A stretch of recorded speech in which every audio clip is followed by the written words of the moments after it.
अब हम लोगों के पास क्वेश्चन है कि ए एक ऐसा मैट्रिक्स है जिसका ऑर्डर है 2/3 और ए बी मैट्रिक्स भी डिफाइंड है और ए इंटू बी ट्रांसपोज मैट्रिक्स भी डिफाइंड है।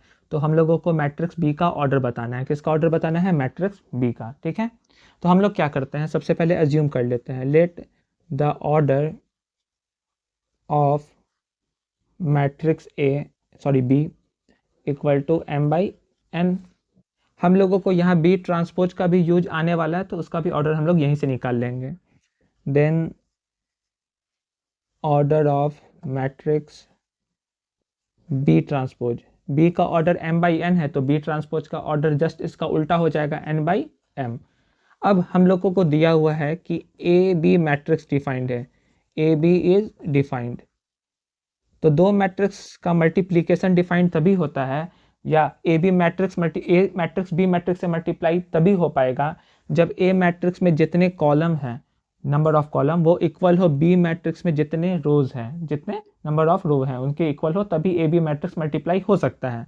तो हम लोग देख लेते हैं, ये बोल रहा है कि डिफाइंड है, मतलब कि ए मैट्रिक्स में जितने कॉलम हैं वो इक्वल जरूर होंगे बी मैट्रिक्स में जितने रोज हैं उनके। तो ए मैट्रिक्स में कॉलम है टोटल 3 और बी मैट्रिक्स में कितने रोज हैं? m। तो यहाँ से हम लोग बोल सकते हैं कि m की वैल्यू हो जाएगी 3। ठीक है, एक और बात हम लोगों को मालूम है कि a into B transpose matrix भी डिफाइंड है। ठीक है ना, मतलब a को जब बी ट्रांसपोज से मल्टीप्लाई करेंगे तो वो मल्टीप्लाई हो सकता है, किताब यही कह रहा है।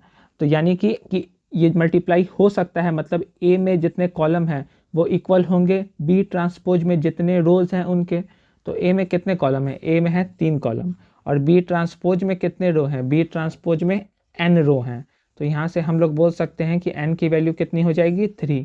m और n की वैल्यू मालूम चल गई, तो ऑर्डर क्या हो जाएगा? Order of matrix b equal to, order क्या था? m/n, यानी दोनों तो 3 है तो 3/3, m भी 3 n भी 3। तो आंसर हो गया हमारा D. Thank you for watching.